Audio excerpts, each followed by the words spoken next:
Sina buyinza bunnyonnyola lwaki tuli wano, naye mpeereddwa omukisa okubategeeza nti tulina abagole, era ngenda kusaba Director wa Sharia Uganda Muslim Supreme Council aleete abagole wano, era National Chairman atwale omukolo mu maaso.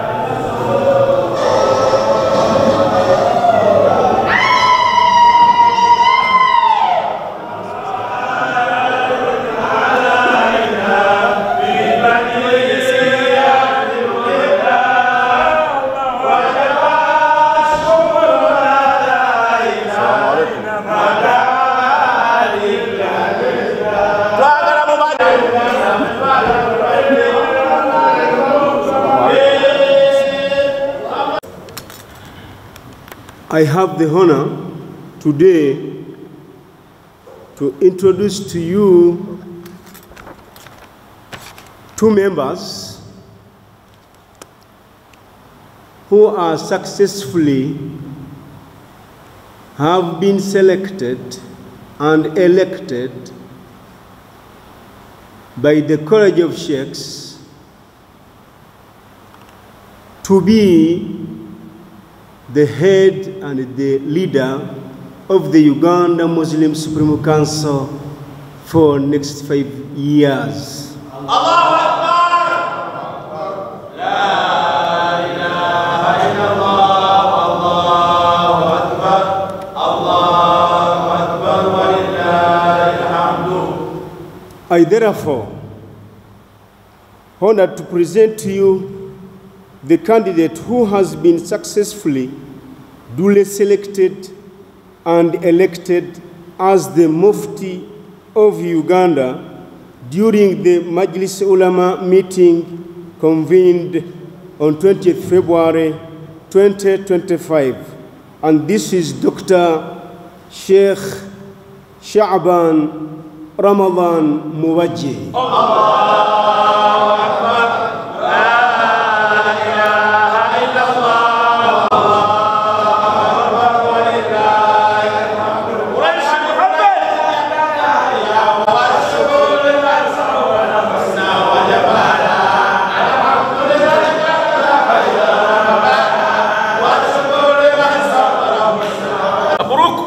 Dear members, I am honored also to present to you the candidate who has been duly selected and elected as the Deputy Mufti of Uganda during the Majlis Ulama meeting convened on 20th February 2025, and this is Sheikh Muhammad Ali Waisa.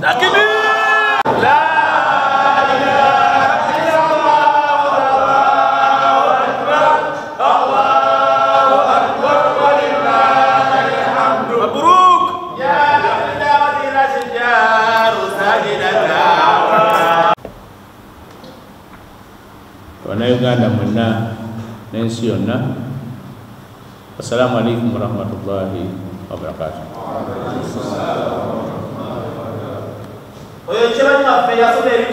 Njaga kutwala omukisa olwaleero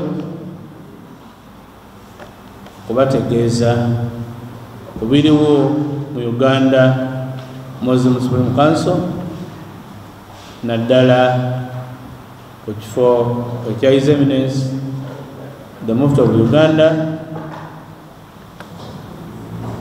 n'omumyuka we Sheikh Ali Waisa. Mufti wa Uganda jo yawezezza emyaka 7 egy'obukulu mu kyanga azaalibwa.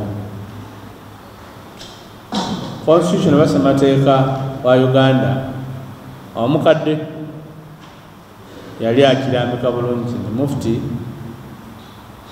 okukulembera obusiraamu akoma ku myaka 7. Mu ssemateeka omupya eyayanjulirwa n'ayisibwa abayisiraamu mwenna mu Uganda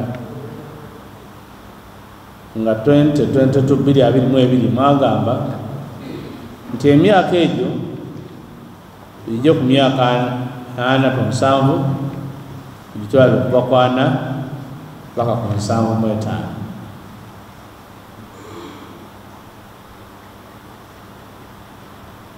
Mu nsonda y'emu eyo oluvannyuma okutegeera nti ekisanja kya mukadde waffe kyali kinatera okuggwako nga 12 nga ntegeezebwa Ssaabawandiisi w'Obuyisiraamu Sheikh Abbas Mulubya n'awandiikira Director wa Sharia ne mugamba nti ekisanja kya Mufti kinaatera okuggwako n'olwekyo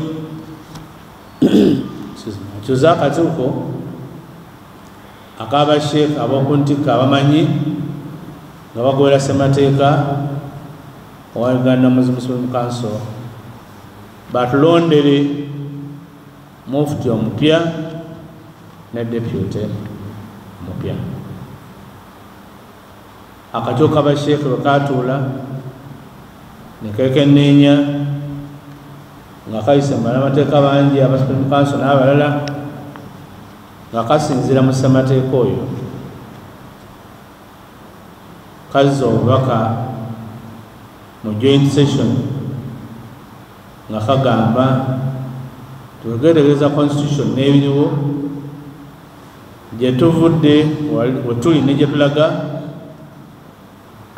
baasiima era ne balonda Dr. Sheikh Shaban Ramadhan bajje nga Mufti wa Uganda omupya okumala emyaka 5 okutandika leero. Allahu Akbar! La ilaha illallah Allahu Akbar Allahu Akbar walillahil hamd. Era ne katuula nga keesigama ku nsonga ze zimu ne kalonda Sheikh Muhammad Ali Waisa okubeera omumyuka we okutandika olwaleero mu kisanja kino. Allahu Akbar la ilaha illallah Allahu Akbar ezimu ku nsonga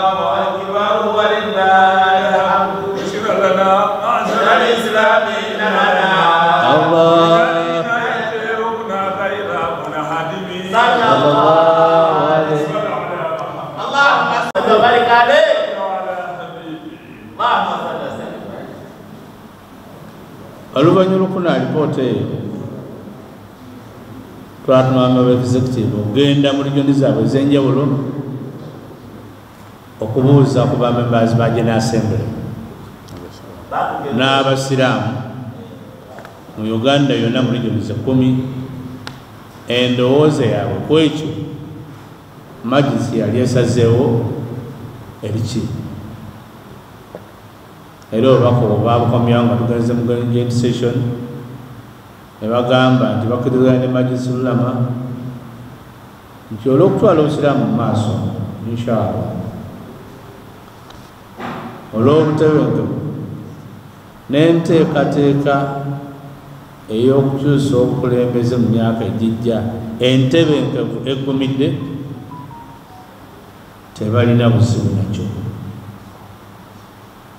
Era joint session neebuuza ku bannamateeka ba Uganda Muslim Council n'abalala constitution nga tewali tteeka limenyebwa ne bakkiriza ne balonda Dr. Sheikh Shaban Majje okuba Mufti wa Uganda myaka 5 ne munne Sheikh Ali Waisa nga yomyoka we.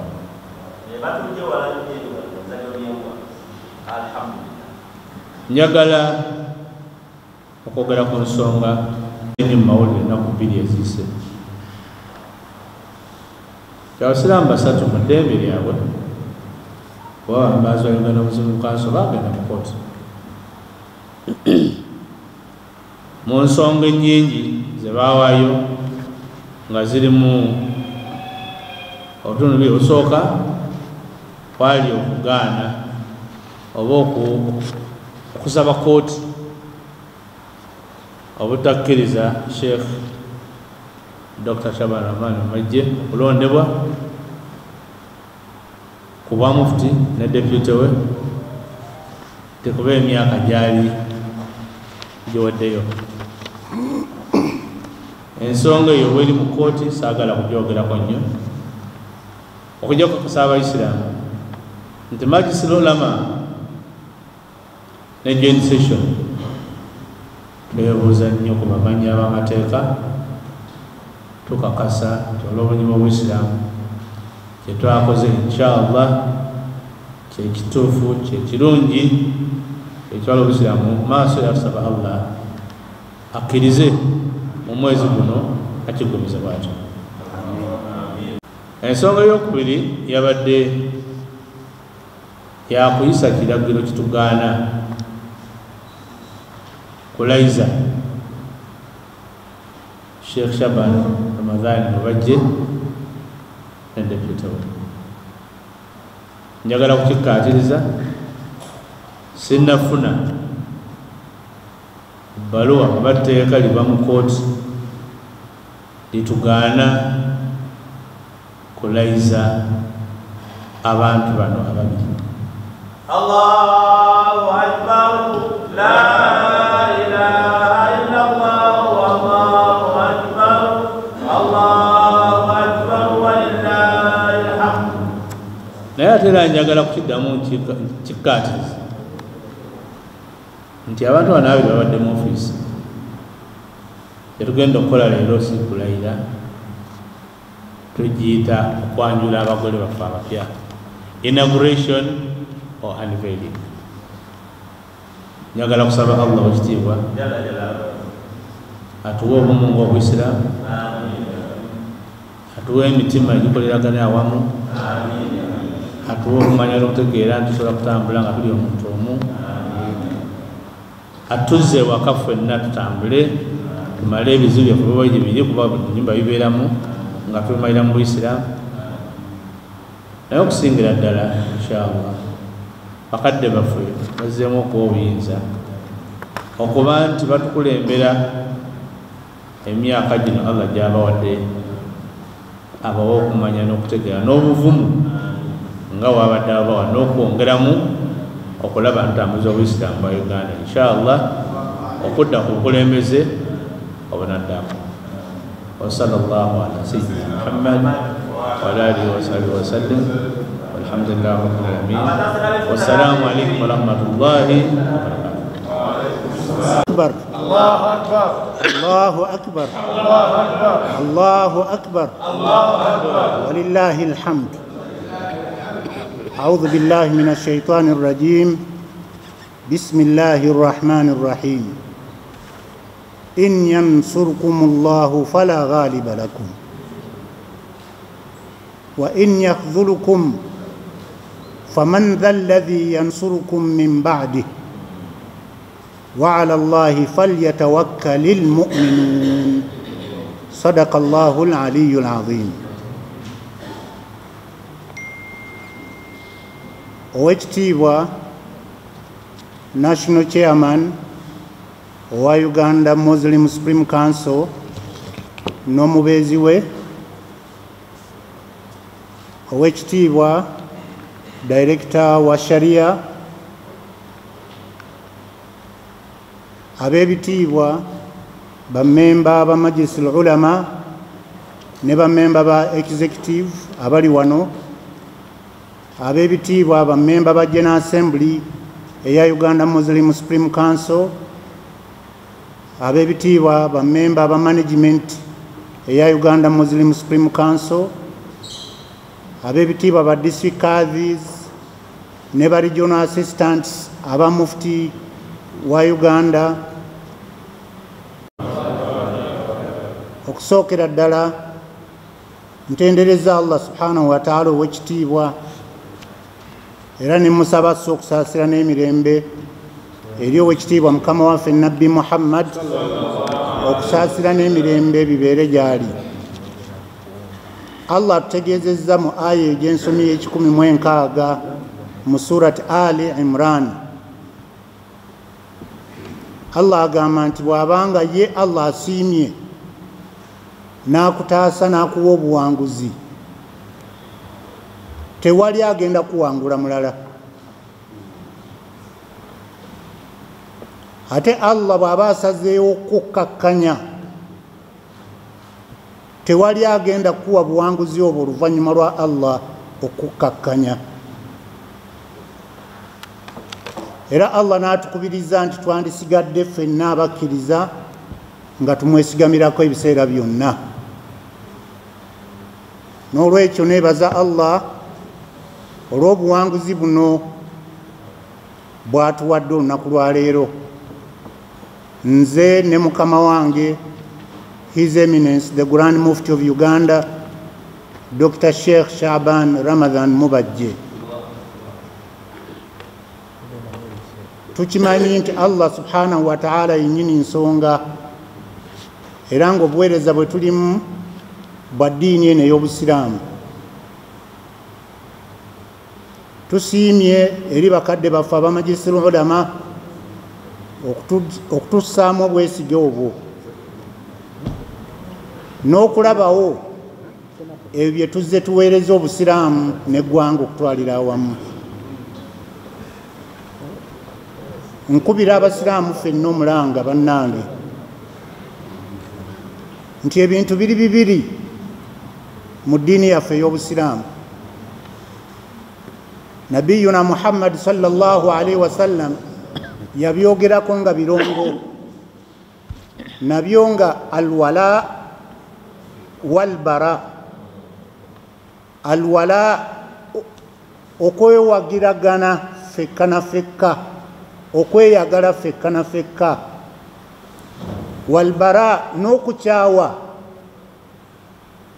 oba obutaagala buli kyonna ekyawukana ku mugendo gw'okuweereza eddiini y'Obusiraamu. Tuteekeddwa okusigala nga twagalana. Kiba kitegeeza nti tuwaŋŋane ebitiibwa, kiba kitegeeza nti tusonyiwaŋŋane ebiba bisobye, kiba kitegeeza nti tweweeyo olw'okukolerera eddiini y'Obusiraamu awatali kufunamu mpeera yonna okuggyako eyo eva ewa Allah subhanahu wa ta'ala. Ate era ne kitegeeza mu ngeri y'emu tukyawe buli yenna ava ku mugendo ogw'okuweereza Allah subhanahu wa ta'ala ng'avudde ku nkola ekkiriziddwako n'abasiraamu ffenna. Kubanga nabbi yatugamba nti almu'minuuna ala shurutihim, abakkiriza bonna bakuuma obulombolombo bwabwe bwe baba bakkaanyizzaako. N'olwekyo abantu ba umma tuleme kudda ku nguudo, abantu ba umma twewe ekitiibwa, abantu ba Allah tumanye nti Allah atulaba era talyazaamaanya. Allah yagaba, Allah yajjako, Allah yawa obukulembeze, Allah yabukujjako. N'olwekyo tumanye nti Allah ajja tulamula mu mbeera ezo zonna. Tuleme kuswaza ddiini yaffe n'okuginyoomesa, tugikuume nga ya kitiibwa, ate twegayire Allah ow'ekitiibwa abeere ng'atusobozesa okutuukiriza ebyo byonna by'ayagala. N'olwekyo ntutta omukisa guno okubeebaza mwenna okubeera nti mututaddemu obwesige okuddamu nate okubaweereza ku nsonga y'okulaakulanya eddiini yaffe ate n'eggwanga lyaffe okutwalira awamu. N'ebigambo ebyo ebitonotono kansabe okuyita mukama wange His Eminence Dr. Sheikh Shaban. Bismillah ar-Rahman ar-Rahim. Alhamdulillahi Rabbil Alameen. Thumma salatu wassalamu ala Rasulillahi sallallahu alayhi wa sallam. Muhammad ibn Abdullah alayhi afdalu salatu wa atammu taslim. A'udhu billahi minash shaitanir rajim. Wa qul i'malu fasayara Allahu 'amalakum wa rasuluhu wal mu'minun. وستردون إلى عالم الغيب والشهادة فينبئكم بما كنتم تعملون. صدق الله.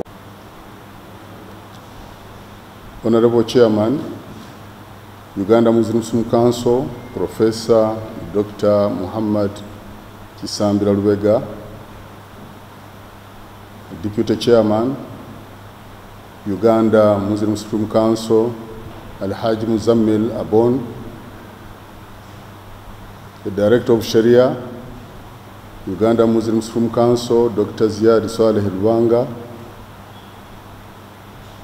honorable members of the Majlis Ulama, abali wano, honorable members of the Executive Committee, joint session okutwalira awamu abali wano, your members of General Assembly abali wano, honorable Secretary General neba deputable, the district Kadhi, the members of management, regional assistants abali wano, ndabako Sheikh Serwadda Busungu, former director wa Sharia Sheikh Yahya Ibrahim Kakungulu naye waali atenga omukuba imam, deputy director of Sharia,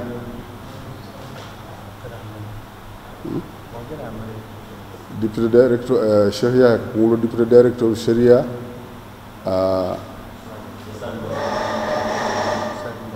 Sheikh Salim Bosa wali ne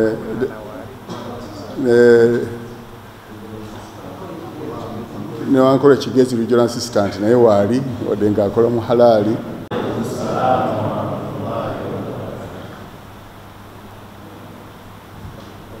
Allah subhanahu wa ta'ala mu aya gyensomye atugamba nti bagambe nti mukole emirimu gyammwe, buli muntu akole. Allah subhanahu wa ta'ala n'omubaka we bajja kuba nti emirimu egyo bagitegeera. Okuli imalu fasayara Allahu amalakum wa rasuluhu wal mu'minuna, n'abakkiriza bajja kugimanya. Naye mmanye nti thumma saturadduna ila alimi lghaibi wa shahada, mujja kuzzibwa eri nannyini kumanya ebyekyama n'ebyolwatu, agenda abasasule ebyo mwali mukola. Ku lwange njagala okutwala omukisa guno okwebaza College of Sheikhs eyakulemberwa Director wa Sharia Dr. Ziad Saleh Lubanga, ne joint session eyakulirwa Chairman wa joint session Professor Dr. Muhammad Kisambira Lubega, olw'okunzisaamu obwesige oluvannyuma lw'ekisanja kyange okuggwako. Allahu Akbar. Ne bampa ekisanja ekirala, ekyo mbebaliza era manyi nti byonna Mungu ye yabisazeewo. Tusaba Allah subhanahu wa ta'ala abasulemu ekirungi era tubeere mu ekyo kye batusuubiriramu okubeera insha Allahu ta'ala ku lw'obulungi bwa umma.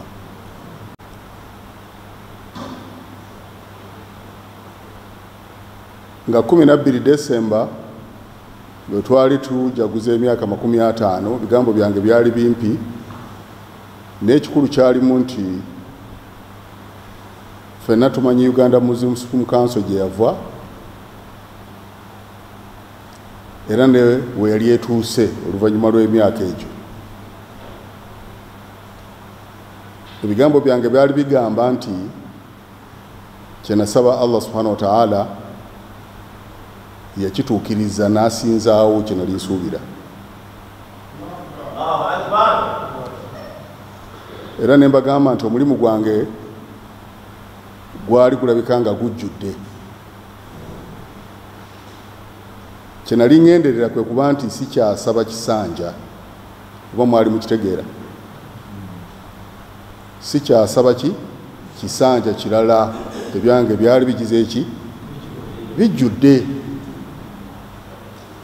Ne mbagamba nti ensonga esinga okubeera nti nkulu ebizimbiddwa bibeerenga tebikendezebwako wabula buli kiseera bibeerenga bigira ki byeyongerako. Yeyali ensubi ebyali ebigambo byange. Saategeera nti abantu batandise okukola countdown ey'emyaka gyange. Ndowooza kati mu Uganda emyaka egyange gimanyiddwa n'olunaku lwe nazaalibwa. Kyekiseera ekimanyiddwa, gy'emyaka egimanyiddwa ndowooza.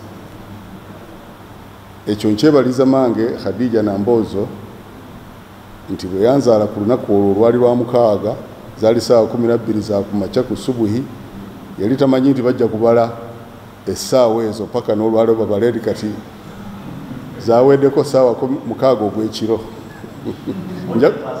Nja kumutegeeza insha Allah nti baabaze nti waakamala essaawa zizino nkyonzaala. Kyentegeeza nti olukiiko olwatuula ng'ekiseera kiggwako olw'amajlisi ulama nga Profesa bw'akyogedde, saateekamu kusaba. Ekyo mubuuze bamemba mmwe abakola Job Sheikhs, mubuuze bamemba bammwe abaaki aba joint session. Saateekayo kusaba kwonna, era abambuuzanga ensonga nagamba nedda, siina kyenjogera ku ekyo. N'olwekyo ensonga eyo bwebanga evuddeyo nga banannyini kukwatibwako nsonga basazeewo ne bansaba, nzikiriza Allah kyanaaba nsobozesezza era nja kukikola na mwoyo gumu insha Allah. Allahu Akbar, la ilaha illallah, Allahu Akbar, Allahu Akbar wa lillahil hamdu. Allahu Akbar. Bingi ebyetaaga okukolebwako ng'oyongereza ku bingi ebituukiddwako. Njagala ekiseera kino ekisanja kino kyengenda okutandika kibeere kyakuteekateeka transition, okujjulula obukulembeze okugenda mu mikono emirala.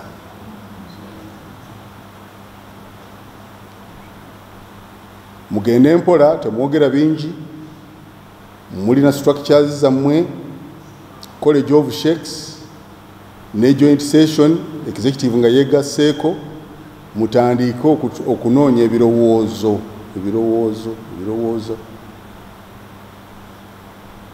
ku ngeri gye musobola okukolamu transition ennungi egy'okuyamba obusiraamu buno, so si abo be muwulira baleekandira mu nguudo.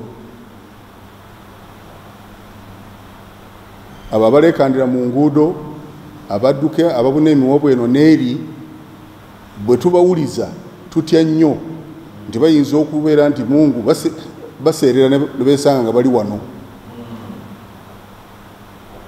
Tetulina bwesige nti obusiraamu bunaaba busigaddewo. Mbasaba abasiraamu tuwe ekitiibwa constitution eno, era eyakwatibwako n'omukulembeze w'eggwanga lino ayagaliza obusiraamu okwegatta, era akoze ekinene okulabika nti obusiraamu nabwo bubalibwanga eddiini ey'amaanyi mu ggwanga lino. Constitution tugiwe ekitiibwa nga tetunaba kudduka wantu kudduka kuwaaba eno n'eri. Tumanye nti constitution gye tutambulirako emanyiddwa gavumenti yayisibwa, tekontana na gavumenti, ate erina enkola ennuŋŋamu esobola okutebenkeza obusiraamu buno.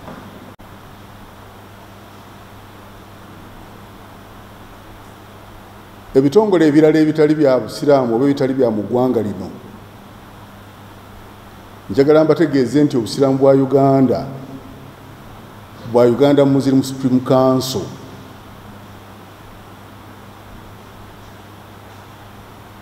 tewali busiraamu nti bwa Libya, tewali busiraamu nti bwa Saudi Arabia, tewali busiraamu bwa Pakistani, tewali obusiraamu bwa Uganda si bwa Sudani, si bwa Egypt, busiraamu bwa Uganda. Tusaba abasuubira nti basobola okukontrolinga busiraamu nga basinziira bweru nti Uganda Muslim Supreme Council yeetongola erina enkola yaayo teri ajja kugikyusa obusiraamu bwa Uganda bwa bannayuganda era bannayuganda babulinako obuyinza n'enkola ennuŋŋamu nga tuyita mu constitution ya Supreme Council. Abasigadde bakubiriza tuwagire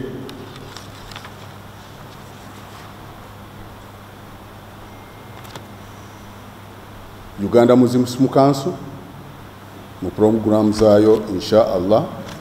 Twafuna structure zikati ennungi okuvira ddala ku muzigiti mpaka ku kitebe ekikulu wano, abantu abavunaanyizibwa abantu abatuufu be bali mu mitambo. N'olwekyo tuwagire Uganda Muslim Council twegatte tukobewo mission yaffe yakwegatta na kwongera nkulaakulana ku y'obusiraamu nga twongera ku y'eggwanga lya Uganda. Mbagaliza emikisa gya Allah subhanahu wa ta'ala era Allah subhanahu wa ta'ala abawe omukisa.